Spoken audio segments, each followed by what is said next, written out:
Welcome to the Wine Centric Show, where we talk to the titans and luminaries of the wine industry, but make it all relatable for everybody, no matter what part of your wine journey you're on. And today, we are taking a trip to Italy, to not just any part of Italy, to the beautiful shores of Friuli. And to help us take us there is this very special lady who is a sixth generation winemaker of the Marco Feluga winery. She is the incomparable Ilaria Felluga. Yeah. Thank you. I mean, whoa, what an introduction. Well, Thank you, Matt. It's deserving, you know? I mean, I would say your family is part of the reason that we drink Friulian wine in America, right? Thank you. Yeah, a little bit, yes. Yes, I have to be honest. A little bit, yes. A little bit, yes. Yeah, I mean, we've talked about it on a previous episode, but like there's your mom, which is very famous, your grandfather and your father, and then and your uncle. Yeah. Like those are the top three really that put it on the map. Yeah. Yeah. And so why don't you tell us a little bit about your region, about what the grapes grow? And I'll just give it, I like to say this because, you know, I always refer to, and we'll show on the map, that Italy, when we talk about it in a wine-wise, it looks like a boot, you know? It is. Yeah. And so Friuli is in the way northeast on the Adriatic coast. Mm-hmm. And it's kind of like just below where the back of the knee, I think. Yes. Is like the best way to describe it. Yes, absolutely. Yeah. So take us there. Tell us about the place, about the wines. You know how we call it, talking about the region, Friuli magic, because in Friuli you have everything you want. Yeah. Because as you said, we are the northeast region of Italy with Mediterranean climate.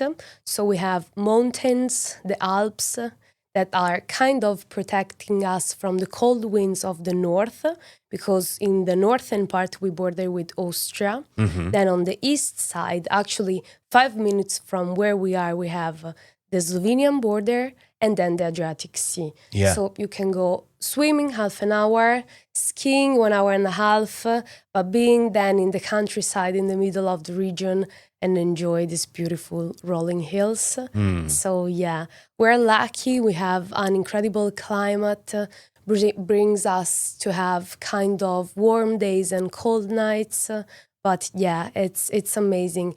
The thing that I always say is that Friuli, it's even kind of a mix because, you know, we had the Republic of Venice, Napoleon for a bit, then the Habsburg Empire. Yeah. And there's actually an official language that it's Friulano, that it's a mix of Latin, French, and German speaking. It's too hard to know this language that I cannot speak it and sometimes even understanding it. But did you grow up learning it or listening to it? No, because my grandfather Marco, he was from Grado, a small village close to the coast. And over there you speak more a dialect close to the Venetian dialect. Okay. So, but they were talking, my grandmother and my grandfather together in Gradese, this dialect from Grado, but not with their sons. So with them, they were talking in Italian. So my father just understood, but never spoke about it. So with me again, no, just Italian speaking. Okay. So yes. I decided to attend a course of 10 lessons, how to learn Friulian language. But no, I have to be honest, it's too hard. Come on, tell us something. Too hard. Say, introduce yourself in this Friulian language. I can say this, that it's, how are you? Okay. So I'll say it in Italian and then in Friulian. So how are you? It's come stai? Mm-hmm. And in Friulian, it's cemut. Cemut. Yes. Okay. I mean, something completely different, you know? Yeah. Yes. I love that, though, because that colors the personality of the people, of the place, and the wines. Yes, that's very true. Yeah, and I find this stuff fascinating. I mean, I was a history major in college, and so you think about the influences of not only the place, but like you said, you have this Slovenian, almost Slavic culture, you have that Austrian German culture, and then the Italian side. And like you said, I mean, if for the people who if you haven't read up on your history, the Republic of Venice was a major country at that time up until Napoleon overran that government. And then so you also have the French influence there. Yeah. Yeah. Yeah. And so, yeah, when you look at these wines and the styles and the wines you make, Pinot Grigio, Cabernet Franc, some Merlot in the area, and the Friulano, they're all influenced by these people in these cultures. I think it's awesome. I mean, Amazing. I think at one point, like your grandfather actually moved border wise, you would have been properly in Slovenia, no? Yeah. So we need to take a while to tell this story because for me, stories. It's incredible. Yeah. This is the time. What I love is in this modern day and age of podcasting, we get to document these stories with somebody like you who's learned from 6 generations of the winery. Yeah. So actually, in the second half of 1800, the family started in this small village that it's still there, called Isola, that at that time was connected to Italy through the Republic of Venice before and the Habsburg Empire later. And over there, they started with a restaurant, kind of osteria, we would say. That it's a smaller restaurant, more family-owned. So, but then the family wanted to grow up a little bit with the wine business, so they decided to buy lands and produce a little bit more.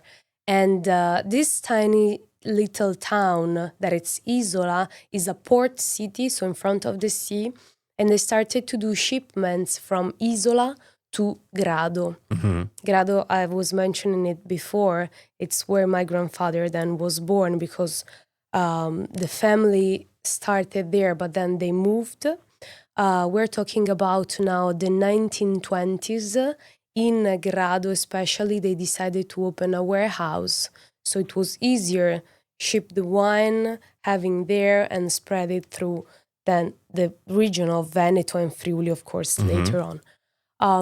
But then especially my great-grandfather Giovanni, he decided to move the whole family in between Grado and Gradisca, which is another city close by, in 1938. Okay. The family was about 7 kids. I mean, huge family, big family. And moving now, it's easy. You get your car and you drive and you go wherever you want to go, actually. But think about at that time, in 1938, it was kind of, a little contentious, big, just about to start World War II as well. Yeah. But that was actually the fortune because the family was just moved there on the right side after the Second World War, and everything that was in Isola was lost. So the houses, the lands, the winery there. But fortunately, everyone was on the right side. Yeah. And, but if you hadn't moved, you would have been on the wrong side and would have been destroyed, your land or whatever. Yeah. Actually, the family moved, I told you a little bit earlier, but the uncle, so the brother of my great-grandfather Giovanni, he was still there and running the osteria, the little restaurant. Okay. And my grandfather told me that one night when he was going back, walking to his house, a guy told him just, like in the films that you walk and you meet someone and this guy's sliding doors. Yes, kind of, yeah. And he said, Ciano, that was the name of the brother. Ciano, tomorrow they're gonna come to pick you up. Because it was starting Tito and Yugoslavia, and so it was, kind of crazy. So he walked, not even passing through house, just going to Trieste. And I mean, Trieste from Isola, it's about 1 hour driving. So he walked the whole way. Yeah. Didn't even go back, get anything, just left. Just left. And so he lived and he was free, he escaped. Yeah, everyone was safe, but it's kind of crazy stories. That is crazy. Yeah, and we think about 100 years ago, not 200, 300. So, I mean, it's pretty close the time that when this happened. Yeah, it's in somewhat living memory of ancestors. Yeah. But then in 1938, I told you, they moved there. My great-grandfather was still working on the wine business, and 2 of the 7 kids decided to work with their dad. And these two kids were Marco and Livio. So hold on a second. So your grandfather's idea was to make wine to supply the osteria. Was that the idea, or kind of? Like they didn't have? Did they have vineyards historically? Yeah. They did. Okay. Yeah. Not that much. So they were buying and producing more, So yeah. But no, the business started with the osteria actually. Okay. So yeah. Cool. And the building, it's still there. I've been there a couple of years ago. Oh wow. Yeah, for my first time in my life. And the building, it's there, and the house where the family was living is there too. So kind of crazy. That's crazy. But then I told you, back to the two brothers, Marco and Livio stayed together till 1956 under one name that was Feluga, only Feluga and Sons. And then they decided to split out and start their own way. So actually the year of foundation of Marco Feluga and Livio Feluga, for both of them, it's 1956. Okay. Yes. But why? I mean, there was still good relationships. They weren't like angry. They just stylistically thought differently about the wine. Do you know why they split? They were growing very fast, and my grandfather, he was one of the latest kids, and Livio was one of the first. So actually they had 10 years difference in age. Yes, so even different point of view, and that was the thing. But if I do have a look at the photo album of our family, they were always traveling together and making things together. Okay. And my grandfather always told me, Ilaria, because I was alone, he was alone, and maybe if we will get a tractor in two, we will get a discount. So no, I mean, they always had a very good relationship though. Got it. Yeah. So let's cut to talking about the wines of this place and the wines that your grandfather and your father make. I have to say, and I talked about this on a previous episode, I get it, Pinot Grigio. I get it, right? I understand why it's such a popular grape, why people like to drink it. It's cold, it's crisp, it's refreshing. It's not in general, not my favorite, but then I also like, things, but then you experience them in a different way.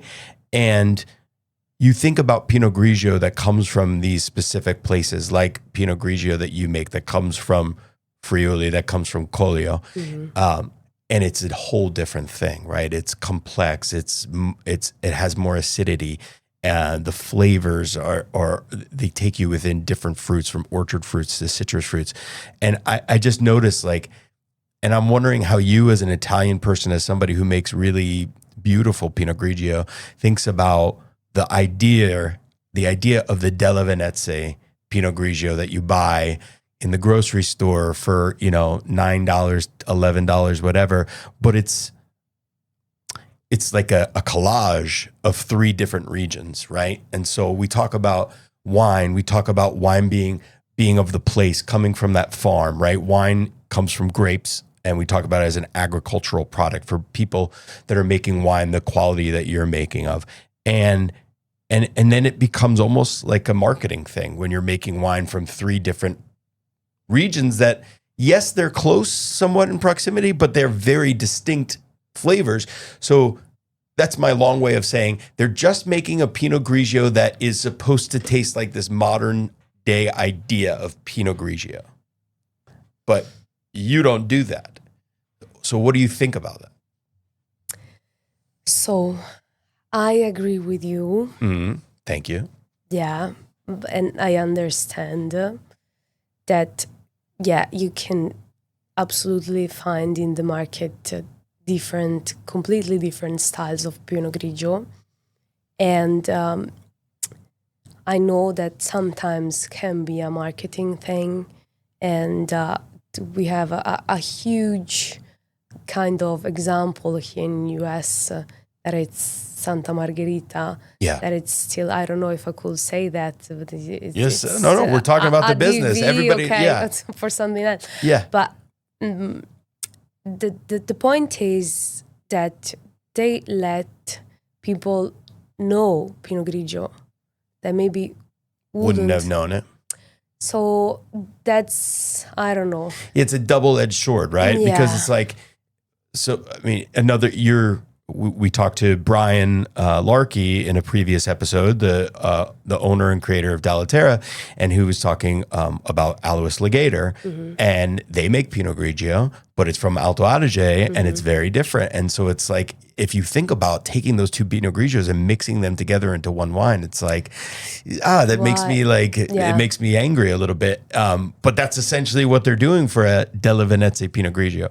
And so it's a double-edged sword, because if you think back, I know I don't mean to talk about your age, but you're very young. You're very wise, but you're very young. So you don't remember, but or maybe you do, but because you have a lot of generations behind you, there was this thing in the USA called Riuniti. You remember what Riuniti was? No. So Riuniti is Lambrusco. Okay. But it was a bastardization of what they're making. Like, you're in the same portfolio as Cletto Chiarli, right? Okay, yes. Which is making fantastic Great. Lambrusco. Yeah, okay. That's very representative. This Riuniti was extra high sugar, low alcohol, just very manufactured expression of it. But people loved it. Especially in the United States, and that's a different culture. They loved it. You could buy it in every grocery store. It was in every home. It was cheap. It was sugary, and that's it. So yes, you can make the argument there that people were buying Lambrusco, but then now to come back 25 years later and buy Cletto Chiarli from somebody that had that, you have to retrain the brain. Yeah. And that's kind of what we're doing with Friuli and Pinot Grigio. And Pinot Grigio, I believe, but that's my thought, that we are gonna be a generation. I'm talking about my generation. I'm turning 30 this year. And congratulations. Grazie. 30 is the new 20. Yeah, I know. Yeah, I'm gonna celebrate then. That's right. As my 20. But that my generation take more kind of attention of what are drinking or what are eating. And I believe that instead, in the past, not maybe your generation, but the previous one. Are you calling me an old guy? No, of course not. No. I'm joking. It's okay.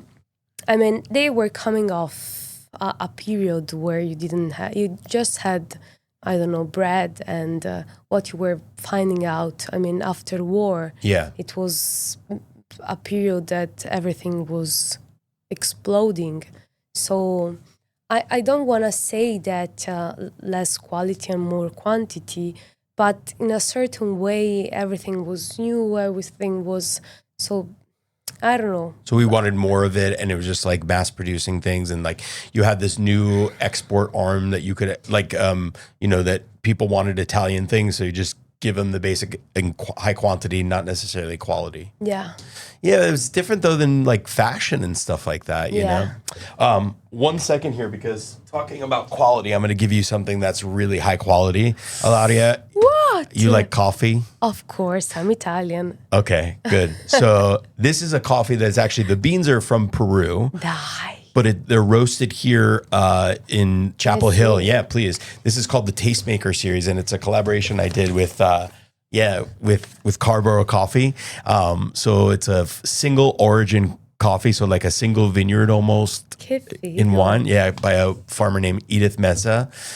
It's a Pacamara blend. She does a natural fermentation process. So it's really delicious. Yeah. No, I didn't have to. You can bring that and back. there's you here. You're gonna zoom here. Bellissimo.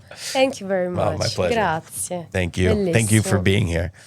Okay, so let's get back to this idea of first of all, let's talk about the other grapes. I mean, you're known for Friuliano, this beautiful white crisp grape that's there. But it's what's signature in the region, but it's actually very small amount of plantation on that, right? Yeah, very small. So I'll give you an overview about the region. The region in general, Friuli, it's it's a very productive area. And I'm unhappy to say that the first grape variety planted, talking about the whole region, it's Glera. I do say unhappy because Glera, Prosecco grape, I believe that it's more planted for business than for tradition, of course. Yeah. So let's just say, as you said, Glera is the grape that's in Prosecco predominantly. Yeah, in Veneto, yeah. So then, especially talking about our appellation, that it's the DOC Collio. Collio, it's one of the oldest appellation of Italy, actually, because the recognition by the Ministry of Agriculture was given in 1968. And then the consortium Collio, so the association of the winemakers, was the third consortium formed in Italy. Oh, wow. The first one was Chianti, the second one was Barolo, and the third one was Consortium Collio in 1964. So such a long time ago. That's really good company there to be considered amongst Chianti and Barolo. Yeah. But especially Collio, we were talking about it before too. It's about whites. We do have the 87% of white production from international grape varieties. You were mentioning some of them before. Sauvignon Blanc, Pinot Bianco, Pinot Grigio, Chardonnay, to local grapes, Friulano, Ribolla Gialla, Malvasia. And then we have a tiny little part of reds that for me are incredible too, like more Merlot, Cabernet Sauvignon, and Cabernet Franc. There's a tiny part of Pinot Nero too, but yes, these are the main. Yes. And then... And you were telling me when we were talking offline that you think those grapes were brought there from from Napoleon, like those French varietals, Sauvignon Blanc, Cabernet Franc. Yeah. Yes. Because these grape varieties are, some of them 100, some of them 150 years old that are growing there. So yes, absolutely yes. And but then talking about Collio especially, I have to be honest, it's a very incredible area, because I was mentioning that the microclimate that you have over there, from these warm days and cold nights and these winds, that we have a very famous wind that it's Bora, that it's coming from Trieste, pretty strong. So it's even helping with the environment in general. Because it dries it out. Yes. Yeah, and you don't have as much humidity. No. Yeah. And this is very important. But another very important thing that we do have, it's the soil.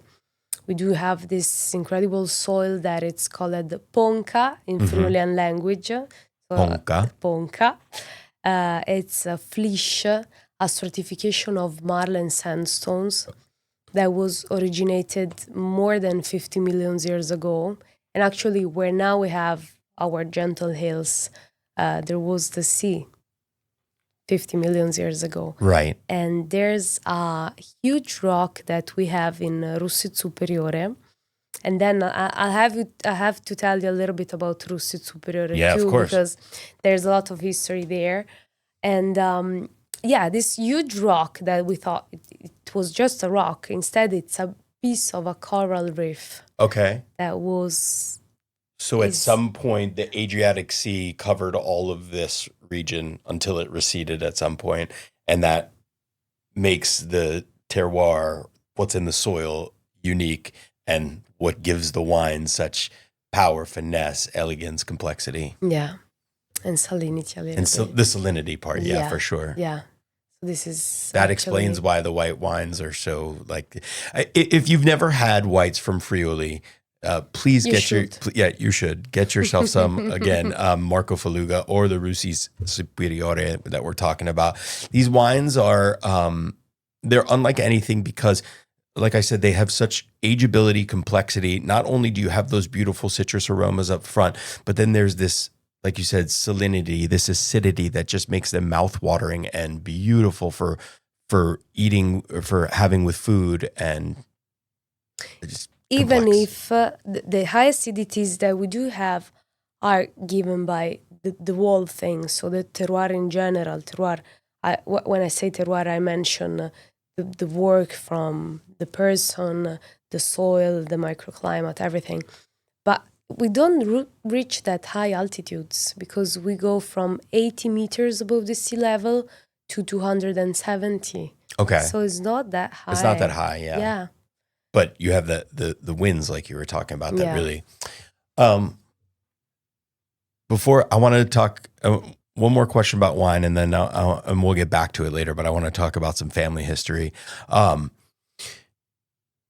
think yesterday you mentioned this, that you're starting to replant more Ribolla Gialla. Is that right? Yeah, kind of. How do you take us through, like from a very elementary level, how is it now thought about if you're starting a new vineyard or you're replanting, because you're replanting all the time, thought about like, okay, should I plant Pinot Grigio here? Should I plant Friulano here? Should I plant Ribolla Gialla? Like what are going into those decisions? So you think about how the market is going a little bit, of course. So you start by thinking about the end consumer, what's selling, what would be successful business-wise. But at the same time, keeping our traditions. Mm-hmm. Because I told you about Ribolla Gialla and I told you about Friulano, which are our two most important autochthonous grape varieties. Mm-hmm. Because I'll give you other numbers. The first planted grape variety in Collio appellation, it's Pinot Grigio. Okay. Then the second, it's Sauvignon Blanc. And the third, at the same level, are Ribolla Gialla and Friulano. Okay. Yeah. And I always say that the autochthonous grape varieties are grape varieties that only you have. So when you talk about Ribolla Gialla, Friulano, we are not producing Malvasia, but I love it very much. You compare yourself, your winery, your wines into the world, but you don't have any comparison. So it's only you, it's unique. Yeah. I do believe, and I always say that even when I'm talking with sales rep, that of course it's easier talking about a Sauvignon Blanc that it's produced in South Africa and France because people get used to know this grape variety. But as mentioned, it is unique.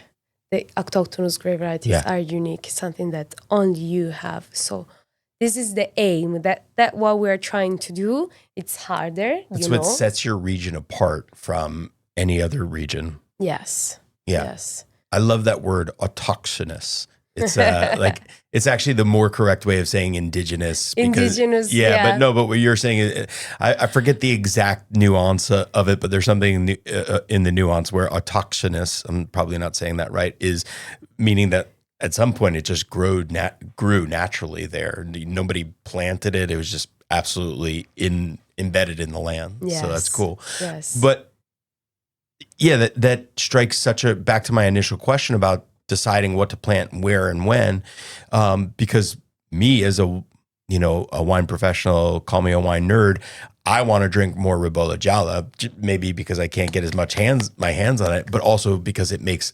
absolutely delicious wines. But it's hard to sell. It is, but when you taste this wine to the people, they love it. So the thing is, you have to let them know it. So will you plant more of it? Yeah. Okay. Of course. So this goes back, perfect segue. You're sixth generation, like we said. You're almost going to turn 30 years old. You are the head face of the winery. A sad news, your father passed, and then your grandfather, who outlived your father, passed 2 years ago, maybe a year ago. Yeah. Sorry about that. I know they're great people. Do you feel this pressure now? Of course, a little, yes. But I always say that, okay, it's you, but you can work it out on your own. You need to work with a team. Yeah. And our team from Marco Feluga and Russiz Superiore Wineries, it's incredible. And there are people working there before that I was born. So they help you carry the tradition. Yes. So Okay. and they're family for me. Yeah. So this is important. Surrounding you with good people and great people. And was it ever a choice for you to not work in the family business? yeah, I didn't know that I loved it. I mean, so I'm a mix. I'm not 100% Friulian. I'm even half Ligurian. Okay. That it's on the opposite side of Italy. Okay. Because I was born in Gorizia city, that it's in Friuli. So I did my elementary school there. Then my parents divorced. And my mom wanted to go back to her family in Liguria. I see. Because the origin of the family were there. So I moved there with her, and I did my middle school and my high school there. Okay. Going back and forward, of course, from Liguria and Friuli. And then I decided to go back to Friuli, but after a gap year, because I didn't know what I wanted to do. And my father, Roberto, said, okay, Ilaria, that you don't know, but at least learn English, because I was very bad. So I went to London, that it's full of Italians, but at least I was living in a family, like an au pair, and I was going to school. And on that occasion, my father was very happy because it was his first city that he lived alone too. So he was like, oh, I'm gonna show you. So he came with me because he wanted to meet the family. And then he left me there for 4 months. And then he came back to pick me up. But during those days, he told me that he was working on the market with our importer at that time. And he said, okay, you're gonna come with me the latest night and we're gonna have this dinner in this restaurant together. I said, okay, let's meet up there. So I went there with my All-Stars shoes, my jeans and my T-shirt, and it was a Michelin star restaurant. Oh. And I do remember that just entering through the door, the chef was coming to me, Ilaria, the wines are amazing. We did just study all the menu for your wines. And then my father was doing the wine dinner tasting, and everyone was listening to him. And so it was actually my first big event. And then I decided to come back to Italy and join viticulture and enology in Udine. So, yes. So your watching your father conduct a wine dinner was the inspiration to come back and do it? Yeah. Wow. What would you have done, though, if you didn't? Like, what would be your other... What other business would you have been in if you didn't do wine? I like very much hospitality. Okay. And it's actually what I'm working a little bit more now at the winery, because we have a bed and breakfast, Russiz Superiore, that it's small, 7 rooms. But we are trying it's a Relais Chateau property. Is that right? Yeah. Yes. That's pretty amazing praise. Yeah. It's in the middle of the countryside. It's a very quiet place. And what we're trying to do since COVID happened, is to create different event experiences that are not only the wine tasting and the tour of the cellar, but like in the past years, we did create yoga classes, horse riding through the vineyards, and then wine tasting later, or cooking classes, cooking typical Friulian dishes. And in the past years, we have an incredible hospitality team. We're growing. We were couple, and now we're gonna be a little bit more. And they're all under 30 years old. And what we do is, at the beginning of the year, think about which kind of other kind of experiences we might create. And we did create this event that it's actually very simple, that it's aperitif and DJ. But because, I mean, it's that simple, but at the same time very effective, because we wanted to bring younger people and let them know that wine, it's not such a very huge thing. Yeah, But not it's intimidating. yeah. So and they're going very well. Okay. The DJ is very good too. Yeah. the wine so and so, but the DJ is very good. Yeah. If you don't like a So- wine, stay for the DJ. Yeah, but yeah, this is a very important thing that, yeah. So hospitality in general. Yeah. Mhm. So you're kind of there. You're kind of in it anyway. I Yeah. mean, wine and hospitality go together. Together, Yeah, yes, for sure. yes. Let's talk about, so you have Marco Feluga. These wineries are both in this region called Collio. Yes. And the greater region, we said Friuli, but it's Friuli, Giulia, Venezia. Esatto, Venezia, Giulia. Venezia, Giulia. Yes. Yeah, so you have like 3 regions placed in one. Little confusing, but all in this area in the northeast and on the Adriatic that we talked about, and then you get more inland and stuff like that. But the 2 wineries you have, Marco Feluga and Russiz Superiore, talk about the differences between them and the wines that are and the stylistic differences about those wines. Absolutely. So as you said, they are both on the Collio appellation, but they are actually 2 independent wineries. Marco Felluga, it's in Gradisca di Sonzo, where the first winery was opened by my great-grandfather Giovanni. And over there, we have more the, let's say, administration office.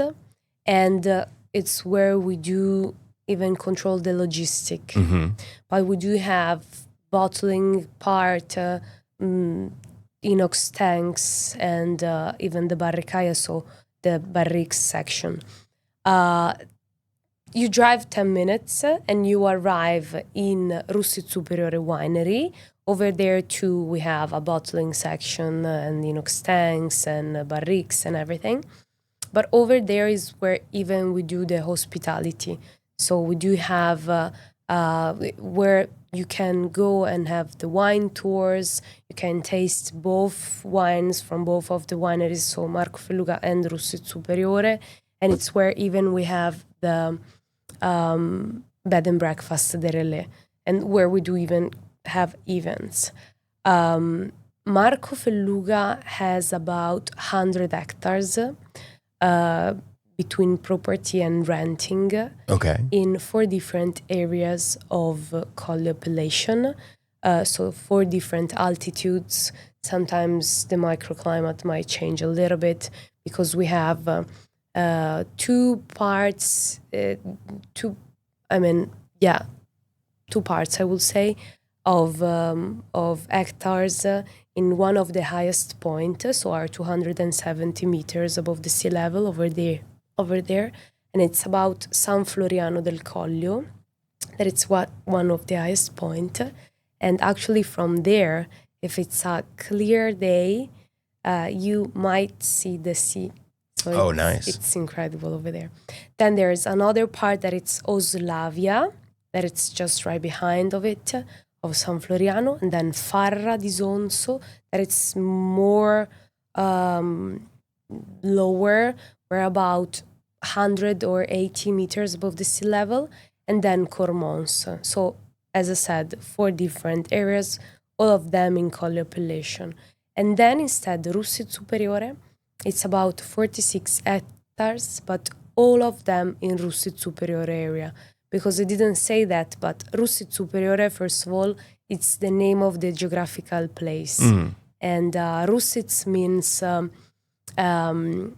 earth on an ancient Slovenian dialect, and Superiore, it's higher, because actually this whole area, and it's not that big, of course, it's about 100 hectares. It was discovered by the Habsburg Empire, and the Habsburg Empire was producing more wine, actually, than what we're producing now. And the Habsburg Empire as a whole was producing more wine at that time. Wow. And more red than white, actually. Okay. Yeah. And what they did on a map was try to discover which were the most important areas for the production of wine. And they did identify Russiz Superiore. And what they decided to do, to divide the area in Russiz higher and Russiz lower. That was made in 1767, and so it became Russiz Superiore and Russiz Inferiore. My grandfather, what he decided to do when he arrived there in the 1970s, he said, okay, guys, all the vineyards are in Russiz Superiore, so why not calling the winery as the name of the geographical place where the vineyards are? Yeah. Yeah. It's a geographical place, not to say that you're superior, but it's just No, the place. yes. A lot of people sometimes are asking you're me. very arrogant. It's superior. Yeah. In a certain way, I have to be honest, Marco, we do have these two, let's say, lines, and stylistically talking are different, because in Marco Feluga, what we try to reach is the high acidities, sorry, the easy drinkiness, and the crispiness that we were talking about about Pinot Grigio too. So the wines are stainless, and we leave them less on lees after the fermentation, kind of 4 or 5 months before releasing the wine to the market. Just want to, before you get into, so what you're saying there is, so stainless steel, meaning no oak. So you're really preserving the freshness. You're not introducing any other flavors that are other than the wine. Yes. And then lees are the dead yeast cells that end up on the wine that are often stirred back into the wine that can help create creaminess and texture. But in this, you want them very precise. So you're not doing that, or minimally doing that. Yes. Okay. Yes. Versus Russiz Superiore, dove invece where instead we do a single vineyard wines.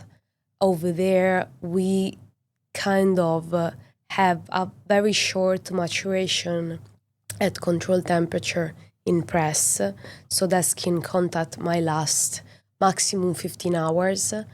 Then what we do is having a small part of the wine that it's barrel fermented in French oak barrique, that are neutral, so are used, but are gonna give this different, because you're having an oxygen exchange. You are getting a little wood tannin on the wine. Esatto. Yeah, so that's going to give it a different complexity. Yeah. Okay, cool. There's a lot of talk about orange wine these days. So on a very simple level, orange wine is white wine, or wine that comes from a green grape that is treated like a red wine, meaning that it is aged and in contact with the skins, and then also aged in wood, similar to a red wine.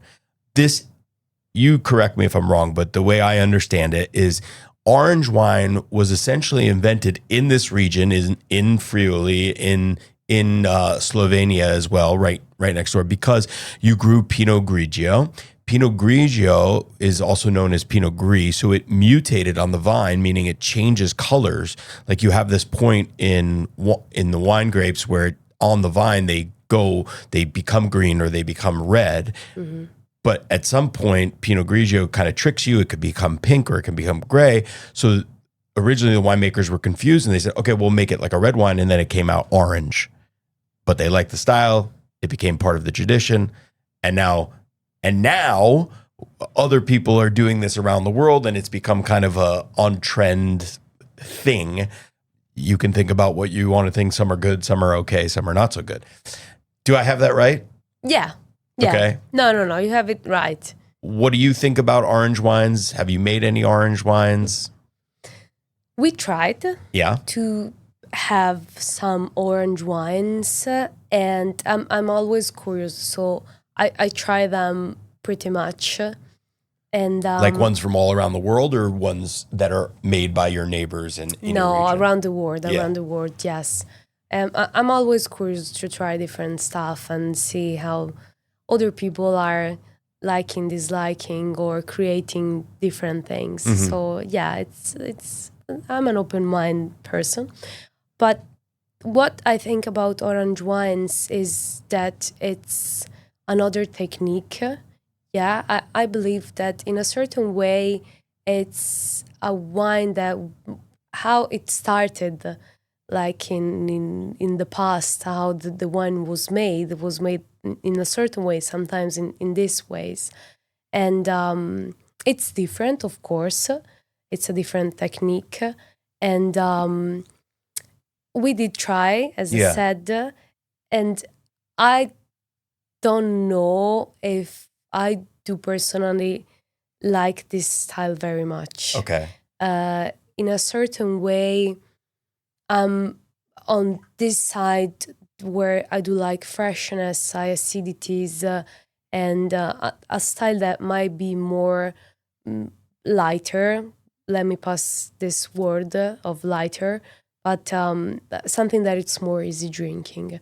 So I do believe that these wines are very important, sometimes incredible, because even aging them, it's incredible. And the way how they're making them, it's incredible, because think about leaving the wine there with the skin for such a long time. And then, but in a certain way, it's, I don't know if it's about me as a person that I always had, this kind of taste, this kind of, but what I'm searching now as a person, it's freshness, something more on that direction. Because it would strike me as stylistically, it could fit into Russiz Superiore, like especially because you're aging some of the Sauvignon Blanc and Pinot Grigio with wood anyway, a little bit, even if it's neutral. So I don't know, you could try it there. No, we did try. And you didn't like it. What did you do with the wine? Did you sell it locally or? No, it was just for us. Okay. So yeah. But the point is that, so I do believe that having skin contact, on the skin you have aromas. So if you do skin contact, you abstract this. Aromas. You're not right. You're not just extracting color. You're extracting tannin as well, the skin tannin and other aromas. But there's a certain point where maybe it's too much, you lose it. So that's why we decided to do short maturations at controlled temperature, not longers, because you said it, you get even tannins. And in white wines are cool for my very poor personal point of view, taste, yes, till a certain point. Okay. So So who in your organization, your family, are you making those decisions with to say like, oh, I like it, I don't like it. Yes, let's make this wine. We are a team. Who else is on that team? We have 2 guys that are technical enologists, and then we have another enologist who's helping us, and then an external enologist. So actually, we're a team of 5. Okay. All together, yes. And so you still, like, there's nobody else from the family that's involved? No, yeah. Okay. I'm an only child. Okay. Yes. Uncles, like, no? No. Yeah. Wow, you are really a lone soldier in carrying this around. Yeah. But I told you the team that we have, it's like family. Yeah. Okay, we're gonna we're getting up to time here, and you need to go to the airport. So before back to Italy for after being here for a month. Congratulations, you get to go, or traveling for a month. Yeah. I do a fun thing here and actually we'll make it very simple. So you have some of your wines there behind you, or you could pick any wines from your portfolio, and pair them with and tell us what are the best dishes that we should be pairing those wines with. I'll start from the most, let's say, bright and cool and pop and fresh white wine that we produce, that it's Friuli Bianco, the only one that we produce with the screw cup. And this has to be served cold, very cold, during a hot summer day. So when I think about this wine, I think about being close to a river, to a lake, by the sea, with a cold glass, and just enjoying it like that. I mean, enjoying the view, maybe with friends, like aperitif time, and something like that. So I would say even cicchetti, cicchetti, what it is. Yeah, like the bread with all different something types on of top, yes. yeah. And I'm thinking about even baccalà mantecato might be very interesting. You know what's baccalà mantecato? No, That's tricky to to explain it. Yeah. Bacala manteca. Is it fish? Is it fish? Yeah, like sardines almost. No, but sardines. salty it's fish? another very good pairing. Okay. No, baccalà, it's a fish that it's pretty fat. And what people do with this fish is sometimes it's salty, yes. And they let it stay maybe under milk just to get this saltiness off. And then you can create kind of a cream of it with some or olive oil or some milk. It depends on you and your taste. And then add a little bit of black pepper. Yeah. So you get this kind of very creamy fish thing that you put on the bread. Okay. And it's an amazing cicchetti. Yeah. So yeah. Yeah, if you've ever been to Venice, that's like the main thing. All of the osterias or little shops have the cicchetti, which is like a little piece of bread with all types of different things, tomatoes or fish or liver, cheese, chicken, or cheese. A lot of stuff. Yeah. Yeah. And Okay. it's amazing. So we want to be by the sea, picnic basket, chilled glass, and your cicchetti coming out. Yes. Okay. Cool. Yes. Got it. All right. Then Pinot Grigio, 100% Mongris. I always enjoy having it with the pizza and pasta. Not difficult pizza and pasta, like margherita with a little bit of basil on top, olive oil. Like a Neapolitan pizza, like thin crust, not like a... Yes. So the other day... So with red sauces and yeah? Yes. Okay. Because this Pinot Grigio has the texture and a little bit the structure to be paired for this kind of dishes. So yeah, not a carbonara, of course, but yeah, spaghetti al pomodoro or even a creamy risotto might be interesting, yes. I like that because I find it very hard to pair white wines with red sauce. Mm-hmm. It's but I think you're right because of the complexity, because of the almost the crunchiness of this wine, that it would go well with the red sauces. Yes. Okay. What's Mongris, by the way? Mongris, it's the combination of two words. Mon variety, because it's 100% Pinot Grigio. And gris, it's gray in Friulian language. So today I taught to you 3 words in Friulian language. Do you remember them? It was how are you? Yeah. But I don't remember how to say it. Cemuta. Yeah. And then, come on. I forgot. The soil. Ponca. Bravo, you got it. Ponca. And now gris. So great. Wait, so Mon Gris, like single varietal Gris. Yes. So basically it's a Friulian way of saying Pinot Grigio. Kind of. Okay. Yes. Cool. Where would we go next?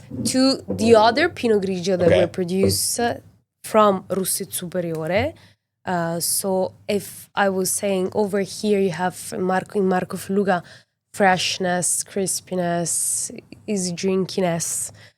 In Russiz Superiore, you have more structure, more complexity, more volume, more texture. So you can pair it with fish. I like it very much even with oysters, that it's this strong taste of the sea. Yeah. With even risotto with fish in general, shells too. So yeah, shrimps. And it has the high acidity that cleans up perfectly your mouth. So even fried fish can be amazing. So yeah. And are all of these things you're talking about, like, I mean, risotto and some of and the dishes you were talking about there, like those very Friulian dishes that you would see in those types of fish? kind of more fish that I was mentioning. Yes. No, Okay. yes. Actually, if I would have a typical dish, I would have frico.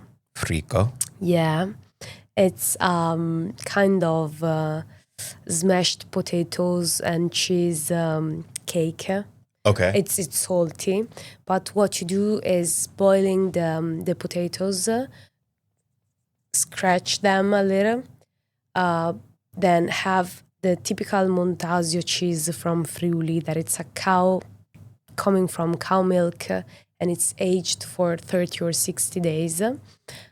You make very short piece of cheese too, because you have to melt potatoes and cheese together, and you let this kind of melted thing on the pot, on the fire, and you have to wait that get this crunchy. So it crisps up the potatoes, and then the cheese melts within it. Oh yeah, yes. It's like a croquette almost. Kind of, yeah. Okay. And it's amazing. It's not light. No, it's not a summer dish, but it's amazing, and it can go with both, actually, white and reds. But talking about whites, I would pair it with the Friulano. Okay. That it's our local grape that has more structure.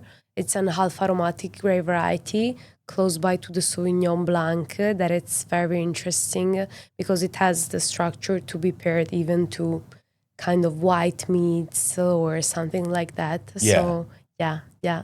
I love that you said that, because I think I'm going to say most of the wine drinking world, beyond like the professionals or the wine geeks, have never had Friuliano. Dai.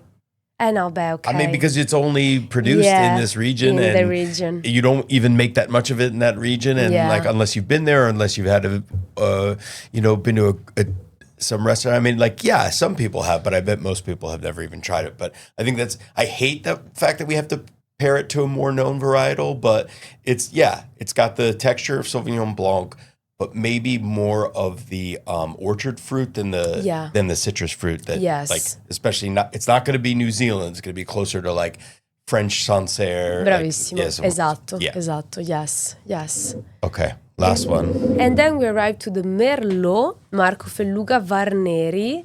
Varneri, it's another name. My father gave this name to this wine because Var, it's look in Friulian. Look? Yes. And Neri, when you say give me a glass of red wine, you say give me a Nero. So it's look at the black glass of wine. Okay. Yes. So, and it's a Merlot that, of course, doesn't have residual sugar, so it's dry. Yeah. And with meat in general, even tartare, it's amazing. So yes, raw. Like a beef tartare. Yes. Yeah, this wine is, for Merlot, for your big red wine drinkers, it's grippy. It's got tannin. It's got power. You need that fat for it. Yes. Cool. So yeah. Okay. This is amazing. I have to say, Ilaria, it's been so fantastic getting to meet you, getting to learn about this region. And I will say, for all of you out there, please go get your hands on some Marco Felluga or some Russiz Superiore wines, and you will drink deliciously. We're waiting for you. Thank you, Matt. È stato bellissimo. It has been a pleasure being here with you today. Amazing.